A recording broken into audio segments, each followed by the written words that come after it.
Hello, my name is Sean Morris, and I'm going to be doing the first opposition speaker on the motion. This House believes that an international system with two or more superpowers is better for developing countries than an international system with a single superpower. With that, I'll start on my first word. A system of multiple superpowers is a system of continued oppression in developing states to serve the political interests of global power. Because we always supported uplifting citizens in the developing world, rather than giving them guns to go kill their fellow countrymen, we couldn't be prouder to oppose the motion. This House believes that an international system with two or more superpowers is better for developing countries than an international system with a single superpower. In this speech, expect important clarifications on framing, brief refutation on proposition case material, then two substantive arguments from our side of the House. On framing then, we generally agree with the definitions provided by the proposition, but we'd like to characterize a few times in history that are representative of both sides of the House.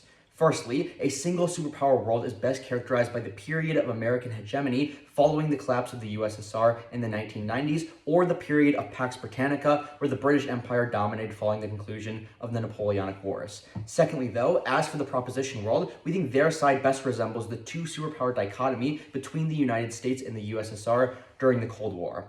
Most global policy analysts agree that we never have really had a multipolar world. Remember, we agreed that the definition of a superpower was a state with the ability to project global power militarily, economically, and diplomatically. Under that definition, there was a separation between superpower status and simply being a great or a regional power.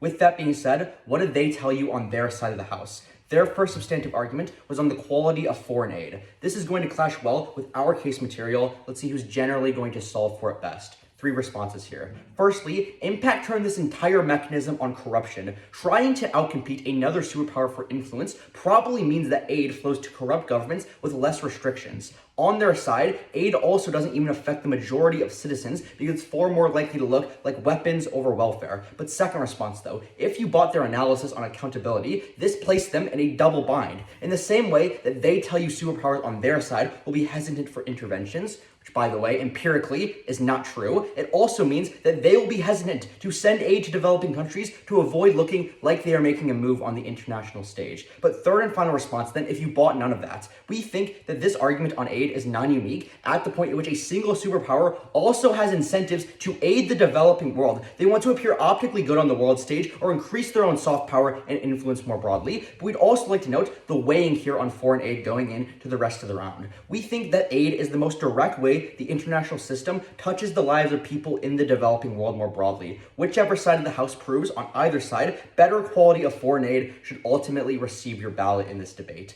Their second substantive argument then was on structural checkback against interventionism. Again, two responses here. Firstly, best case scenario for proposition here, this entire push on interventions and conflict is entirely symmetric between our two worlds. Literally look at every single war fought during the Cold War in developing states as a proxy conflict between the US and the Soviet Union. But second response though, in the event that conflict does happen on both sides of the House, in terms of magnitude, it was always worse in their world as both sides in the conflict are aided by two massive superpowers with near limitless resources and incentives to keep the conflict going. On our lowest ground, the actual fighting during a single superpower intervention is extremely quick, mitigating the overall damage and destruction to these states more broadly. With that being said, let's get into our case. The first substantive we have for you in this round is systemic destruction. The thesis of this argument is simple. An international system with multiple superpowers promotes a corrupt and abusive system on a domestic level inside developing countries, decimating any chance of third world development.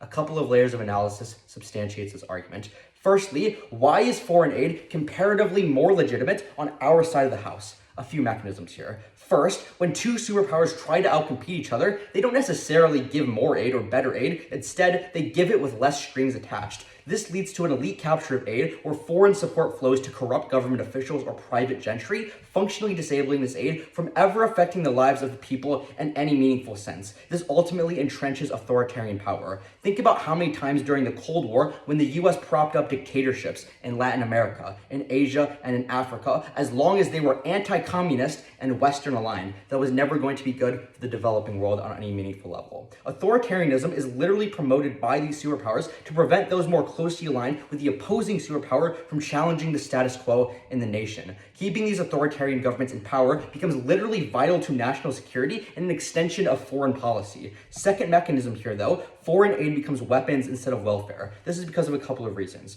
Firstly, nations need weapons as a deterrent to intervention. Look at the Marshall Plan or NATO here. But secondly, they give military aid to allies to crush dissent or rebellions. Again, this entrenches authoritarian abuses of power and stops the people from achieving any meaningful change in their country. Second layer of analysis, though, how does foreign aid on their side of the house undermine state institutions? Two mechs here. Firstly, like we told you previously, superpowers will do whatever it takes to keep their supporters in power. They will militarily, economically, and diplomatically support abusive actors inside developing nations. This effectively gives corrupt governments international legitimacy and backing, and makes it almost impossible for international institutions to hold them accountable, since one of the superpowers will nearly always back them. The best example of this is North Korea. The UN couldn't effectively liberate the South and crush the authoritarian regime because they were backed by the communist world. But secondly, domestic political events become internationalized. Elections, civil conflicts, etc. become the focus of external influence. The implication here is threefold. 1. Civil wars become longer and harsher. 2. Elections become rigged or influenced by exploitation. And 3. Peace negotiations and ceasefires become undermined as superpowers have an incentive to keep the conflict going and hurt the other superpower. The second substantive in this round then was global stability. The premise of this argument rests on the idea that an international system with only a single superpower creates greater cohesion, security, and accountability on a global level through hegemonic stability.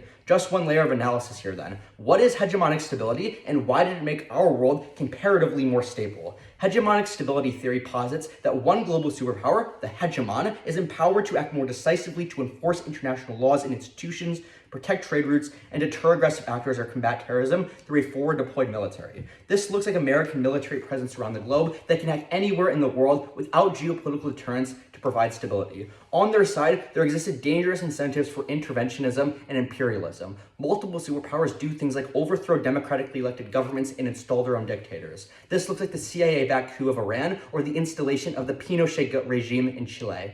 But they are likely to tell you here that a single superpower inherently has incentives to dominate and bully other nations.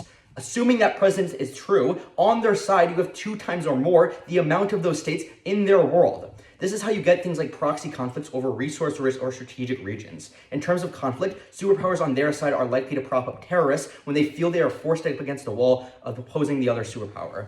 In terms of accountability, it is far harder to hold aggressive states accountable. For example, sanctions work far less effectively to deter internationally abusive actors because they always have a superpower to rely on. For all of those reasons, because we protect and empower the citizens of the developing world, so proud to